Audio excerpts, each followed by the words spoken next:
मेरा नाम सिया शर्मा है। मेरी शादी एक बिजनेसमैन राहुल शर्मा से हुई थी। राहुल को मैं कॉलेज में मिली और कब उनसे मुझे प्यार हो गया मुझे पता ही नहीं चला। राहुल देखने में इतने हैंडसम थे कि कोई और भी देख ले तो उसको भी राहुल से प्यार हो जाए।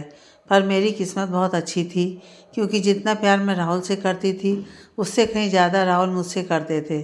वैसे तो राहुल काफ़ी कुशल बिजनेसमैन थे। मुझे आज भी याद है जब मैं और मेरी दोस्त काव्या ने एक प्रोजेक्ट में काम किया था। उसी दौरान राहुल और उनके दोस्त ने भी एक प्रोजेक्ट किया था।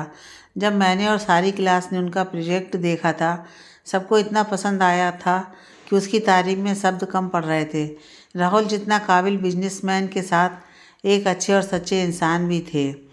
पर एक प्रॉब्लम थी कि उनके घर वालों और राहुल का मानना था कि शादी के बाद लड़कियों को घर परिवार संभालना चाहिए। वे लोग सोचते थे कि शादी के बाद लड़कियां बाहर का काम करेंगी तो घर परिवार को इतना समझ नहीं पाएंगी। जब उनके पास इतने पैसे हैं तो क्यों बाहर जाकर पैसे कमाने की ज़रूरत है। पर कई बार लड़कियों का कमाना इसलिए ज़रूरी नहीं होता कि वह पैसों से आत्मनिर्भर होती हैं, पर इसलिए होता है कि वह आत्मनिर्भर अपने लिए बने, अपने विचारों और सोच को लेकर समय के साथ आगे बढ़ें, अपने कॉन्फिडेंस के लिए भी आगे बढ़ें। और आज की लड़कियां वैसे दोनों चीज़ें आराम से संभाल लेती हैं, घर हो या बाहर। पर जॉब या बिजनेस करना है कि नहीं, यह सोच सिर्फ और सिर्फ लड़कियों की मर्जी होनी चाहिए। मर्जी ना होकर मजबूरी नहीं बननी चाहिए। हालांकि आज कहीं लड़कियां हैं जो शादी के बाद सिर्फ घर ही संभालती हैं क्योंकि वह उनकी मर्जी होती है। क्योंकि कहीं ना कहीं घर परिवार को संभालना कोई छोटी बात नहीं होती है, वह सबसे बड़ी जिम्मेदारी होती है। और कहीं लड़कियां घर और बाहर दोनों चीज़ें नहीं संभाल पाती हैं, इसलिए वह घर परिवार को चुनती हैं। पर कोई लड़कियां दोनों चीज़ें आराम से संभाल लेती हैं, पर उनको मौका इसलिए नहीं मिलता क्योंकि घरवाले उनकी बात को समझने के लिए तैयार नहीं होते। आज के ज़माने में लड़कियों का आत्मनिर्भर होना तो सबसे ज़्यादा ज़रूरी हो गया है, पैसों के लिए नहीं, नॉलेज के लिए। मैं हमेशा ये मानती हूँ और मैंने अपनी सारी परीक्षा में टॉप किया था और मेरे सारे टीचर मुझे हमेशा कहते थे कि लाइफ में आगे बढ़ना है, अपने नॉलेज को अच्छी जगह पर उपयोग करना है। उसके विपरीत मेरे घर वालों की सोच थी कि क्यों लड़कियों को काम करवाना। मैंने उनको भी समझाने की कोशिश की पर वे लोग अपनी बातों पर अड़े रहे। जब मेरी राहुल से पहली मुलाकात हुई तब मुझे लगा राहुल मुझे समझेंगे। वैसे मैं और राहुल अलग फील्ड से आते थे, पर एक दिन वह अपने प्यार रवि से मिलने मेरी दोस्त मुझे ज़बरदस्ती राहुल का प्रोजेक्ट दिखाने चली गई। रवि राहुल के ग्रुप में था। मुझे आज भी याद है राहुल का पहला प्रोजेक्ट वुमेन्स इंडिपेंडेंट पर था और जिस तरह से वह लड़कियों के हक के लिए बोल रहा था और अपने पॉइंट साबित कर रहा था उसने मेरा दिल जीत लिया था। मुझे ऐसा लगा आगे चलते राहुल मेरा साथ देगा। शुरुआत में तो वह मेरी हाँ में हाँ मिलाता था, पर जैसे जैसे समय बीतता गया उसके विचार भी बदलते गए। जब भी मैं शादी के बाद काम करने की बात करती तब राहुल बात को टालकर कोई और ही बात करने लगता था या हम दोनों के बीच में झगड़े होने लगते थे। राहुल बस मुझसे उतना ही कहता कि क्यों करना है काम, मैं हूँ ना। पर राहुल समझता ही नहीं था कि क्यों मैं शादी के बाद काम करना चाहती हूँ। वैसे राहुल बहुत ही समझदार लड़का है और मुझसे बहुत प्यार करता है। मैं भी राहुल से बहुत प्यार करती हूँ, इसलिए मुझे कहीं ना कहीं यकीन था कि राहुल आज नहीं तो कल मेरी बात को समझेंगे और मेरा साथ देंगे। पर मैंने आर्किटेक्ट की पढ़ाई की थी और मुझे अपनी लाइफ में आगे बढ़ना था और मुझे अपने आप इतना तो यकीन था कि मैं घर और बाहर दोनों संभाल लूँगी। पर आज मेरी शादी को पूरे 6 माह पूरे हुए थे। ये 6 माह बहुत ही अच्छी और प्यारे गुजरे थे। मैं बहुत खुश थी और खुश भी हूँ क्यों ना। एक अच्छा परिवार, माता पिता जैसे प्यार करने वाले सास ससुर और भाई जैसा एक देवर था, उसका नाम नीरव था। तो शादी के बाद मेरी ज़्यादा और राहुल की कम सुनता था। सब अच्छा चल रहा था। सब कुछ होने के बावजूद किसी चीज़ की कमी सी लग रही थी, कुछ अलग और नाखुश करता था। ऐसा नहीं था कि राहुल मुझसे प्यार नहीं करते थे, वह तो अपनी जान न्यौछावर करते थे।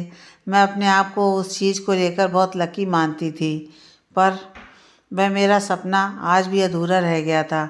एक दिन मैं अपना कबाड़ साफ कर रही थी तब अचानक मैंने अपने प्रोजेक्ट की ब्लूप्रिंट देखी जो मैंने अपने कॉलेज के वक्त बनाई थी। मैं बेहद चाव से देख रही थी तब अचानक मेरे कमरे में कुछ पूछने नीरव आया और उसने देखा कि मैं अपनी बनाई ब्लूप्रिंट देख रही हूँ, तब वह मेरे पास आकर बोला, भाभी ये आपने बनाई है, ये तो बेहद काबिल तारीफ़ है। यह सुनकर मैं खुश होकर बोली, तुम्हें अच्छी लगी? मैंने ये अपनी कॉलेज में बनाई थी। फिर मैं थोड़ा उदास होकर बोली, यार अब यह सब किस काम की, मैं तो अभी आगे कुछ नहीं कर पाऊँगी। जब नीरज ने सुना तब वह मुझे मेरी तारीफ़ करके बोला, भाभी आप भी, जब आप घर का काम इतना अच्छे से कर लेती हो और मुझे इतना आप पर और आपके काम पर इतना भरोसा है कि आपको अच्छी जगह पर जॉब मिल जाएगी, तो आप कहीं और जाकर काम करिए ना। मैं आपको गारंटी देता हूँ इस बात का। इनफैक्ट मेरे काफ़ी दोस्त के पिताजी भी ऐसा ही काम करते हैं, तो शायद वे लोग आपको मदद कर पाएँ। तब मैंने नीरव को हड़बड़ाकर और रोक कर कहा, नीरव नहीं, तुम किसी को कुछ नहीं दिखाओगे। तुम्हें तो पता है ना, घर वाले और स्पेशली राहुल सब लोग नहीं मानेंगे, तो प्लीज़ ये सब रहने दो। नीरव नहीं माना। उसने मेरे पास से ब्लूप्रिंट लेकर कहा, भाभी एक बार कोशिश करके तो देखो, क्या पता सब अपने आप ही सब हो जाए। एक बार अपने आप को मौका तो दो, क्या पता आपकी किस्मत बदल जाए। यह सुनकर मैंने नीरव को बहुत समझाया, पर वह नहीं माना। तो मैंने अपनी ब्लूप्रिंट देकर कहा, पर तुम यह बात किसी घर वालों को नहीं बताओगे, किसी को इसकी भनक भी नहीं लगनी चाहिए। अब नीरव प्रॉमिस करके कहता है, भाभी आप टेंशन मत लो, किसी को कुछ पता नहीं चलेगा। एक हफ्ता बीत गया। शाम को मैं घर पर अपने कमरे में कुछ लिख रही थी, तब नीरव खुश होकर मेरे कमरे में आ गया और वह बहुत खुश होकर बोला, भाभी पता है आपने जो ब्लूप्रिंट मुझे दी थी ना, आप विश्वास नहीं करोगे, मेरे दोस्त के पिताजी को इतना पसंद आया कि उन्होंने आपको जॉब के लिए अपॉइंटमेंट लेटर दिया है। वैसे पता है आपको मैं किसकी बात कर रहा हूँ? मैं खुश होकर पूछने लगी, कौन है, क्या नाम है उसका? नीरव खुश होकर बोला, वैसे भाभी आपने सिंघानिया इंडस्ट्रीज का नाम तो सुना ही होगा ना, वही मेरे दोस्त के पिताजी हैं। जब मैंने सिंघानिया इंडस्ट्रीज का नाम सुना, पहले तो मैं बहुत खुश हुई, फिर बाद में मैं उदास होकर बैठ गई। मुझे उदास देखकर नीरव बोला, क्या हुआ भाभी, आप अभी तो इतना खुश थे और अभी उदास हो गए, क्या हुआ? तब मैं उदास होकर बोली, अपॉइंटमेंट लेटर का क्या करूं मैं, क्योंकि घर वाले तो मानेंगे ही नहीं। नीरव मुझे सांत्वना देकर कहा, भाभी आप उदास मत हो सके तो आप भाई से बात करके देखिए, क्या पता वह मान जाएं। पर पता नहीं क्यों मुझे लग रहा है भाई मान जाएंगे, देखना। सुनकर मैं थोड़ा उदास होकर बोली, देखते हैं। जब रात को खाना खाकर और थोड़ी देर बैठकर अपने कमरे में चले गए, कमरे में जाकर मैं कपाट में से अपना नाइट सूट निकाल ही रही थी, तब राहुल ने मुझे पीछे से गले लगा दिया। ऐसे राहुल के गले लगने के कारण मैं थोड़ा चौंक गई, पर जब राहुल ने मुझे गाल पर किस करके और थोड़ा रोमांटिक होकर बोला, कितने दिन हो गए हैं काम के कारण मैंने तुम्हें ठीक से देखा नहीं और तुमसे बात नहीं की, इनफैक्ट तुमसे दिल खोलकर प्यार भी नहीं किया, पर आज मैं तुमसे बात भी करूँगा और प्यार भी। बस ऐसा कहकर राहुल ने मुझे गले लगा लिया। पहले उसने मेरे माथे पर किस किया, फिर बारी बारी से मेरी दोनों आँखों को किस किया, फिर उसने मेरी नाक को किस किया, फिर गाल को किस किया। उसके बाद उसने मेरे होठों पर अपने होठ रख दिए। फिर वह मुझे पैशनेटली किस करने लगा। थोड़े समय ऐसे किस करने के बाद उसने मुझे गोद में उठाया और मुझे बिस्तर की ओर ले गया। जब मैंने देखा राहुल का मूड अच्छा है, इसलिए मैंने सोचा क्यों ना मैं अभी राहुल से बात कर लूँ। राहुल ने मुझे गोद से उतारकर बिस्तर पर लिटा दिया और वह मेरे करीब आकर मुझे प्यार में डूबकर किस करने लगा। तब मैंने राहुल से बात करने की कोशिश करके बोली, राहुल मुझे तुमसे कुछ बात करनी है। मेरे इतना ही कहने से राहुल ने मेरे मुंह पर उंगली रखकर और मुझे किस करके बोला, आज नहीं, आज बस प्यार का समय है। तब मैंने वापस राहुल को रोककर बोला, राहुल मेरी बात तो सुनो। तब राहुल थोड़ा चिढ़कर बोला, क्या हुआ? तब मैंने हिम्मत करके उसको सब बता दिया। राहुल ने यह सब सुना तो पहले तो वह थोड़ा गुस्सा हो गया, फिर उसने मुझे बोला, तुम्हें तो पता है ना कि हमारे घर पर इन सब की परमिशन नहीं मिलती, तो तुमने क्यों किया? मैंने राहुल को समझाने की कोशिश की, पर वह नहीं माना। इनफैक्ट वह मुझसे दूर होकर सो गया। कहीं ना कहीं मैं ये सच्चाई जानती थी, शायद राहुल नहीं मानेंगे, तो मुझे इतना बुरा नहीं लगा था, पर मैं ये नहीं चाहती थी कि मेरे सपने के चलते मेरा घर परिवार मुझसे रूठ जाए। इसलिए मैंने सोचा कि मैं जॉब करने का सपना छोड़ दूँ। बस मैं यही सोचकर उदास होकर अपनी आंखों में उम्मीद टूटने के आंसू के साथ सो गई। दूसरे दिन मैं सोकर उठी तब राहुल पहले से ही उठ चुका था और तैयार होकर बाहर नाश्ता करने चला गया था। जब मैं बाहर गई तो मुझे राहुल के चेहरे पर नाराज़गी साफ साफ दिखाई दे रही थी। मैंने राहुल को चाय देने की कोशिश करके और उसे माफ़ी मांगने के अंदाज में देखा, पर उसने मना करके कहा मुझे चाय नहीं चाहिए। यह सुनकर मुझे समझ आ गया कि राहुल अभी भी मुझसे नाराज़ है। मैंने मन ही मन सोचा कि मैं किसी भी हाल में राहुल को मनाकर ही रहूँगी। नाश्ता करने के बाद और राहुल के ऑफिस जाने के बाद साथ में घर का काम ख़त्म करके मैं कमरे में आ गई और सोचने लगी मैं ऐसा क्या करूं जिससे राहुल का गुस्सा शांत हो जाए। मैं ये सब सोच ही रही थी तब मुझे याद आया कि परसों तो राहुल का बर्थडे है, क्यों ना उसे बर्थडे के दिन मैं उसे मनाली लेकर जाऊं। वैसे भी उसे कब से मनाली जाना था। जब राहुल को पता चलेगा कि मैंने उसे ये बर्थडे गिफ्ट के बारे में सोचा है तो उसका गुस्सा शांत हो जाएगा। और हम लोग इस बार ट्रेन से जाएंगे, क्योंकि एक बार मुझे राहुल ने कहा था कि उसे मनाली ट्रेन से जाना है, तो इस बार हम ट्रेन से ही ट्रैवल करेंगे। मैं ये सोचकर बहुत खुश हो गई और मनाली जाने के बारे में सोचने लगी। क्या राहुल यह सुनकर सिया के साथ चलने के लिए तैयार हो जाएगा? और तैयार हो गया तो कैसा जाएगा उनका ट्रेन का सफ़र? ऐसा क्या होगा एक दिन कि ट्रेन के सफ़र में जिससे राहुल और सिया की लाइफ बदल जाएगी। जब राहुल ऑफिस से वापस आया तब भी वह गुस्से में ही दिख रहा था। मैंने राहुल को इतने गुस्से में देखा तब मुझे समझ आ गया कि राहुल अभी भी मुझसे गुस्सा है। पर मैं मन ही मन सोच कर बोली, अभी जितना गुस्सा करना है उतना गुस्सा कर लीजिए, पर जब आपको मेरा सरप्राइज़ मिलेगा ना तब आप हद से ज़्यादा खुश हो जाओगे। बस मुझे तो रात का इंतज़ार था, कब रात होगी और मैं कब आपको ये सरप्राइज़ दूंगी। मैं इतना सोचकर किचन के अंदर चली गई। आज मैंने सब कुछ राहुल की पसंद का बनाया था। दूसरी तरफ राहुल मुझसे इतना गुस्सा नहीं था। वैसे राहुल और मैं एक दूसरे को इतना प्यार करते हैं कि कोई भी छोटा मोटा झगड़ा हमें अलग नहीं कर पाता था। बस मैं मन ही मन में सोच रहा था कि सिया इतनी सिंपल सी बात नहीं समझ रही थी कि हमारे घर में बाहर काम करना अलाउ नहीं है। वैसे राहुल की ये सोच अपने परिवार से आड़ थी। राहुल मन का सच्चा और निडर था। राहुल बस अपने घर के खिलाफ जाना पसंद नहीं करता था, क्योंकि जितना प्यार राहुल सिया से करता था उतना ही प्यार राहुल अपने घर वालों से भी करता था। पहले अपने कमरे में फ्रेश होने के लिए गया, जहाँ पर पहले से मैंने राहुल के लिए कपड़े निकाल कर रखे थे। हालांकि राहुल सिया से गुस्सा था, पर उसको सिया का ऐसे फिक्र करना बहुत अच्छा लगता था। वह फ्रेश होकर बाहर खाना खाने आया, जहाँ पर सब लोग ऑलरेडी आकर बैठे थे। सिया और राहुल की माँ ने पहले सबको खाना परोसा और उसके बाद वे लोगों ने खाना खाया। खाना खाने के वक्त सिया छुप छुप कर राहुल को देखे जा रही थी, तो ऐसा हाल राहुल का भी था। राहुल भी छुप छुप कर मुझे देखे जा रहा था। मुझे राहुल का ऐसे गुस्से वाला चेहरा और भी प्यारा और क्यूट लग रहा था। मेरा मन कर रहा था कि मैं अभी खड़ी होकर राहुल के गाल ही खींच लूं, पर मैंने अपनी भावना को कंट्रोल किया और मैं चुपचाप खाने लगी। खाना खाने के बाद वे लोग बात करने बैठे। उसके बाद वे लोग अपने अपने कमरे में चले गए।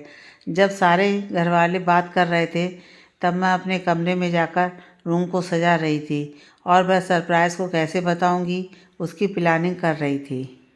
जब राहुल कमरे में पहुंचा और जब उसने अपना कमरा इतना सजा हुआ देखा तो वह खुशी के मारे शॉक्ड हो गया।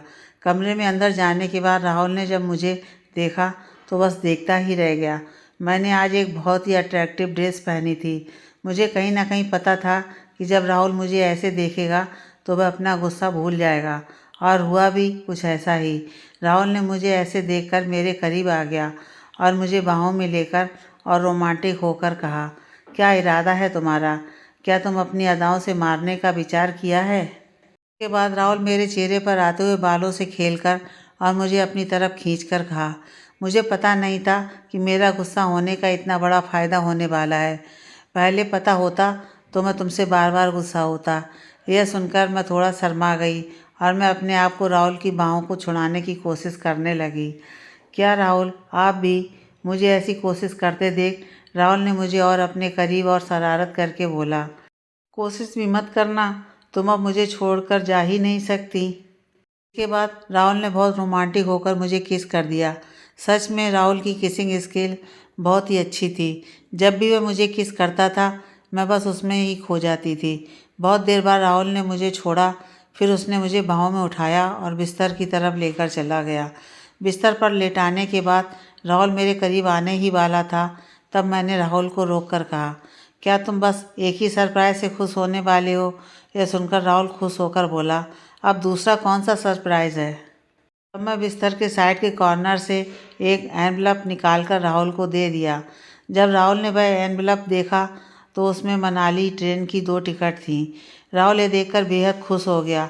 फिर उसने खुशी के मारे मुझे गले लगाकर कहा, तुम्हें याद था कि मैं मनाली जाना चाहता हूँ, वह भी ट्रेन से? तब मैंने रोमांटिक होकर अपने हाथ राहुल की बाहों में डालकर बोली, क्या आप भी? मैं आपकी विश कैसे भूल सकती हूँ? आप इतने प्यारे हो तो मैं कैसे आपकी विश को भुला सकती हूँ? सुनकर राहुल ने खुश होकर मुझे गले लगाकर किस कर दिया।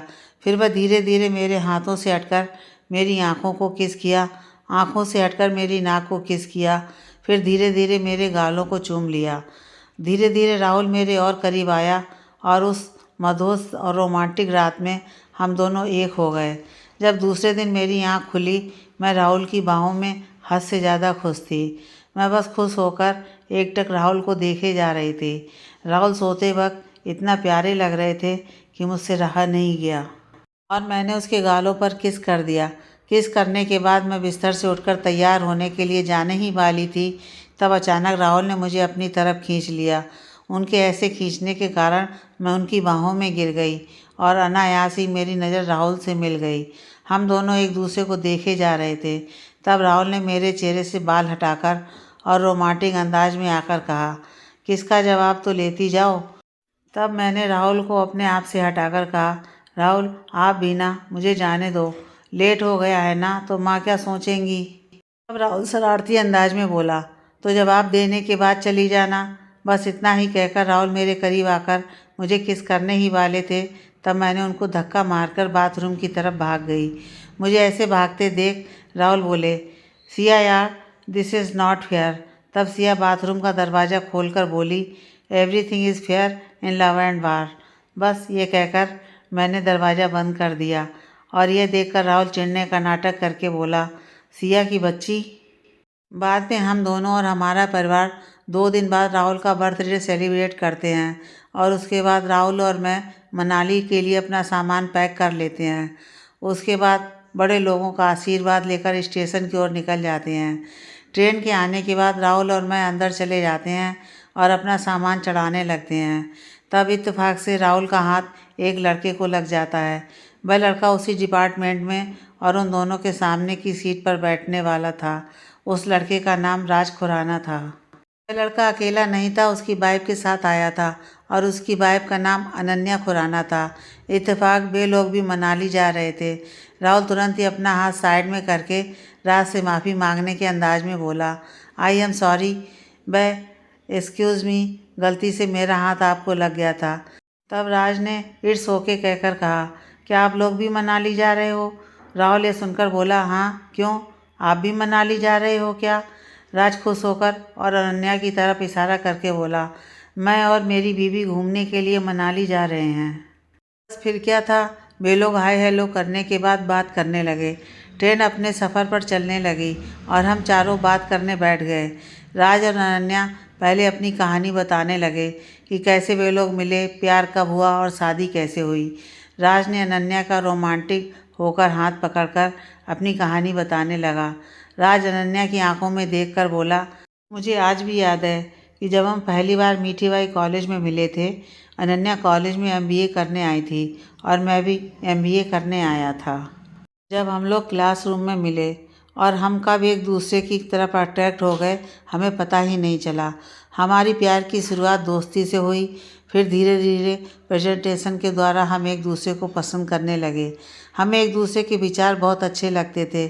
MBA ख़त्म होते होते कब प्यार हो गया, हमें पता ही नहीं चला। जब प्यार हो गया, मैंने तुरंत ही अनन्या को शादी के लिए प्रपोज़ कर दिया। मुझे डर था कि अनन्या को मुझसे किसी ने छीन लिया तो। इतना ही कहने के बाद राज ने अनन्या के हाथ को रोमांटिक होकर चूम लिया। राहुल को राज और अनन्या की प्रेम कहानी बहुत अच्छी लगी।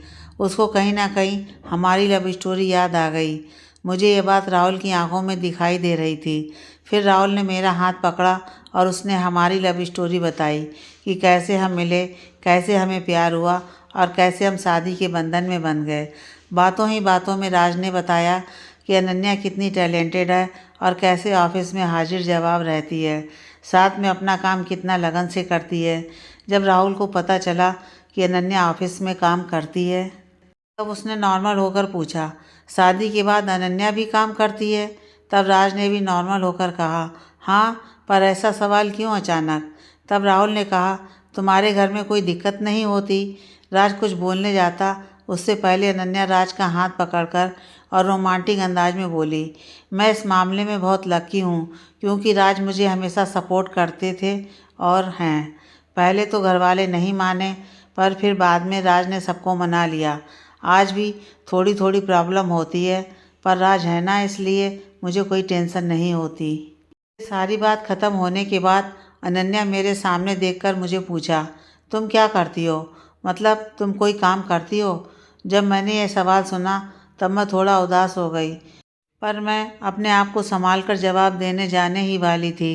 तब अचानक राहुल सीरियस होकर बोला, नहीं, सिया कोई काम नहीं करती। हमारे घर में काम करना अलाउ नहीं है, तो इसलिए सिया काम नहीं करती।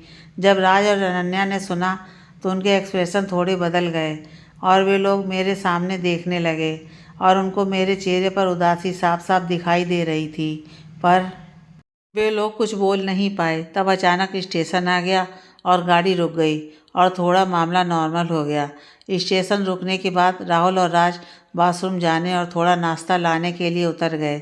जब वे लोग बाथरूम जाने के बाद नाश्ता लेने के लिए उतरे, राज के दिमाग से सिया का उतरा हुआ चेहरा जा ही नहीं रहा था। तो उसने यह सोचकर और थोड़ा हिचकिचाकर राहुल को सवाल पूछा, राहुल, तुम्हें बुरा ना लगे तो एक बात पूछूं, क्योंकि यह सवाल थोड़ा पर्सनल है। यह सुनकर राहुल तुरंत बोला, इसमें इतना क्या सोच रहे हो तुम, पूछो। राज ये सुनकर और थोड़ा सोचकर बोला, वैसे सिया को बाहर जाकर काम करना पसंद है क्या? राहुल ने जब ये सुना तब वह थोड़ा सीरियस हो गया और उसने राज से कहा, अचानक ये सवाल क्यों? राज हड़बड़ाहट के साथ बोला, बस ऐसे ही। यह सुनकर राहुल गंभीर होकर बोला, उसको पसंद तो है, पर हमारे घर में लड़कियों का काम करना पसंद नहीं किया जाता है, इसलिए मैंने ही सिया को मना कर दिया। यह सुनकर राज सीरियस होकर और थोड़ा हिचकिचाहट के साथ बोला, पर तुमने सिया को सपोर्ट नहीं किया? राहुल ये सुनकर थोड़ा गंभीर होकर बोला, पर हमें ज़रूरत ही नहीं तो उसे क्यों काम करना चाहिए? राज ये सुनकर तुरंत बोला, अनन्या को भी कोई ज़रूरत नहीं थी, पर उसे अपने लिए कुछ करना था, इसलिए मैंने उसे सपोर्ट किया। राहुल ये सुनकर बोला, मैं भी सिया की भावना को समझता हूँ। मैं जितना प्यार सिया को करता हूँ उतना तो कोई और करता नहीं होगा, पर उसके काम करने से हमारे घर का वातावरण बदल जाएगा, मनमुटाव होंगे, हमारे बीच में जो प्यार है वह ख़त्म होने लगेगा और मैं ये सब नहीं चाहता, इसलिए मैंने पहल नहीं की, और कुछ नहीं है। सारी बात गहराई से सुनकर राज बोला, एक्सक्यूज़ मी, मेरी सोच भी अनन्या से मिलने से पहले तुम्हारी जैसी थी, पर उस समय मेरे बचपन के दोस्त के जीवन में कुछ ऐसा हुआ जिसके कारण मेरी पूरी लाइफ ही बदल गई। राहुल राज की बात गहराई से सुन रहा था। मेरे बचपन का दोस्त राहिल महेश्वरी एक बड़ा बिजनेसमैन साहिद महेश्वरी का लड़का था और वह भी काबिल बिजनेसमैन था। उसको एक मॉडल पसंद आ गई थी। उस लड़की का नाम शुभांगी अरोरा था। वह काफ़ी खूबसूरत थी। कोई भी लड़का देखता तो उसकी खूबसूरती के पीछे पागल हो जाता और कहीं ना कहीं राहिल भी उसकी खूबसूरती के पीछे पागल हो गया था। पहले तो उनकी दोस्ती हुई और फिर वे लोग एक दूसरे को पसंद करने लगे और वह पसंद का प्यार में बदल गई, उनको पता ही नहीं चला।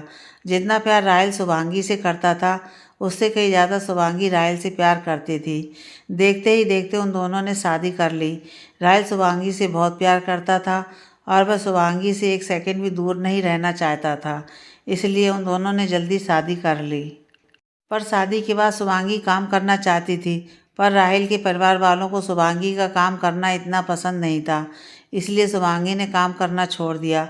पर उसके दिल के एक कोने में वह सपना था कि वह बाहर जाकर अपना काम वापस चालू करे, पर उसने वह किसी से शेयर नहीं किया था। उसने शादी के बाद एक डायरी लिखना चालू किया था। उस डायरी में वह अपने बारे में सब कुछ शेयर करती थी। समय अपनी गति से बीतता गया और उन दोनों को पता चला कि उनके घर पर एक मेहमान आने वाला है। वे लोग बेहद खुश थे, पर कहीं ना कहीं शुभांगी थोड़ी उदास थी। उसको कहीं ना कहीं अपनी लाइफ में एक खालीपन और अधूरा सा लगता था, सब कुछ होकर भी अधूरा। समय बीतता गया और डिलीवरी का समय आ गया। उस डिलीवरी के समय शुभांगी ने एक बेटी को जन्म देकर मर गई। जब यह बात राहिल को पता चली तब वह पूरी तरह से टूट गया। शुभांगी के जाने के बाद राहिल उसके कपड़ों और सारी चीज़ों को समेट ही रहा था, तब उसके यहाँ शुभांगी की डायरी हाथ लगी। और जब उसे पता चला कि शुभांगी के दिल में अपने काम के प्रति कितनी बड़ी ख्वाहिश थी, तब वह बस अफसोस करता रह गया और उसने शुभांगी से माफ़ी मांगकर कहा, मैंने तुम्हें प्यार तो किया पर तुम्हें कभी समझ नहीं पाया। तुमने मुझे तो अपनाया पर मैं तुम्हारे सपने को अपना नहीं पाया। हो सके तो मुझे माफ़ कर देना। आज का समय। राज थोड़ा इमोशनल होकर राहुल से कहता है, जब मैंने ये सुना तब मुझे एक बात समझ आई। जब एक लड़की अपनी पूरी लाइफ किसी अजनबी को सौंप देती है और अपने सपनों की जिम्मेदारी अपने जीवन साथी पर सौंपती है और हम उसे न समझकर बस अपनी खुशी और अपनों की खुशी में रह जाते हैं, वह तो गलत है। और वैसे भी हम शादी के वक्त हमारी होने वाली बीवी को वचन देते हैं कि हम आपके सपनों को अपना समझकर पूरा करने में पूरी कोशिश करेंगे, तो ये तो हमारा ही फर्ज बनता है ना। और लाइफ इतनी छोटी होती है कि हम उस चीज़ को जल्दी नहीं समझ पाते और आगे जाकर बस अफसोस ही करते रहते हैं। तो अभी समय मिला है तो उसे अभी क्यों ना इस्तेमाल करें। राहुल बस गहराई से राज की बात लंबे समय से सुन ही रहा था। उसकी आंखों में आंसू आ गए और उसे समझ आ गया कि वह कितनी बड़ी गलती कर रहा था। उसने राज को गले लगाकर कहा, थैंक यू भाई, तुमने मुझे अपनी गलती का एहसास करवाया। अब मुझे पता है कि मुझे क्या करना है। ये कहकर राहुल ट्रेन के अंदर चला गया और वह मेरे पास आकर उसने मुझे गले लगाकर कहा, आई एम सॉरी जान, मैंने तुम्हें समझा ही नहीं और तुम्हारे सपनों को अहमियत नहीं दी। मुझे माफ़ कर देना, पर मुझे अब सब समझ में आ गया है, इसलिए मैं तुम्हें आगे बढ़ने में मदद करूँगा। मैंने जब ये सब सुना पहले तो मुझे कुछ समझ नहीं आया, पर राहुल ने मुझसे इतनी इमोशनल बात की और उसने मेरे सपनों को पूरा करने की बात की। मैं बहुत खुश हो गई और मैंने भी राहुल को ज़ोर से गले लगा लिया। फिर राहुल ने दुनिया की फिक्र छोड़कर उसने सबके सामने मुझे किस कर दिया और मैं भी इतनी खुश थी कि मैंने उसको किस कर दिया।